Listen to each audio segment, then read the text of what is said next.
1900-ങ്ങളിൽ ഇന്ത്യയുടെ ഗ്രാമീണ വഴികളിൽ സ്വാതന്ത്ര്യത്തിന്റെ വിത്തുകൾ മുളച്ചുയരുന്ന കാലം. 1878 ഡിസംബർ 10 റാംപൂരിൽ ജനിച്ച ജൗഹർ ചെറുപ്പം മുതലേ അറിവിനോടുള്ള അതിയായ ആഗ്രഹം പുലർത്തി. സ്വാതന്ത്ര്യത്തിന്റെയും മതസൗഹൃദത്തിന്റെയും സന്ദേശം ജനങ്ങളിലേക്ക് എത്തിക്കാൻ ജൗഹർ രാജ്യത്തിന്റെ വിവിധ ഭാഗങ്ങളിൽ ഉജ്ജ്വല പ്രസംഗങ്ങൾ നടത്തി. ഗാന്ധിജി ഉൾപ്പെടെയുള്ള മുതിർന്ന നേതാക്കളുമായി ചർച്ചകൾ നടത്തി. പഠിച്ചുകൊണ്ട് രാജ്യസേവനത്തിനുള്ള പാത തുറക്കുക എന്ന ലക്ഷ്യവുമായി ഉയർന്ന വിദ്യാഭ്യാസത്തിനു വേണ്ടി 1898 ഇംഗ്ലണ്ടിലേക്ക് യാത്ര തിരിച്ചു. ഓക്സ്ഫോർഡ് സർവകലാശാലയിൽ പഠനം പൂർത്തിയാക്കി. അവിടെ ചിന്തകനായും വാഗ്മിയായും രാഷ്ട്രീയ ബോധമുള്ള നേതാവായും വളർന്നു. അവിടെ സർക്കാർ ജോലി ചെയ്തു. പത്രങ്ങളിലേക്ക് ലേഖനമെഴുതി. അതിലെ ആശയങ്ങൾ ബ്രിട്ടീഷുകാർക്ക് അതൃപ്തിയുണ്ടാക്കി.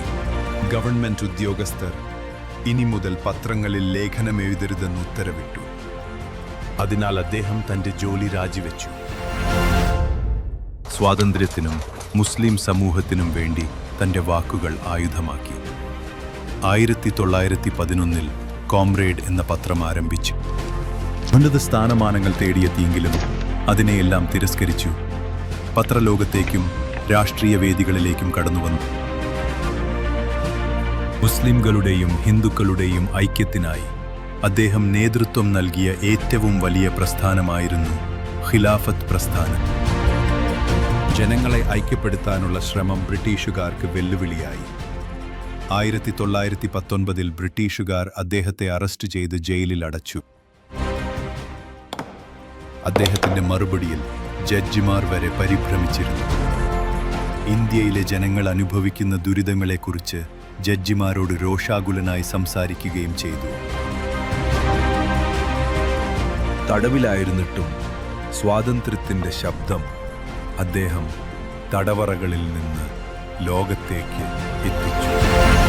മോചിതനായ ജൗഹർ വീണ്ടും രാഷ്ട്രീയ രംഗത്തിറങ്ങി സ്വാതന്ത്ര്യത്തിനായുള്ള പോരാട്ടം കൂടുതൽ ശക്തമാക്കി. ആരോഗ്യം ക്ഷയിച്ചിട്ടും 1930 ലണ്ടനിൽ വെച്ച് നടന്ന വട്ടമേശ സമ്മേളനത്തിൽ അദ്ദേഹം പങ്കെടുത്തു.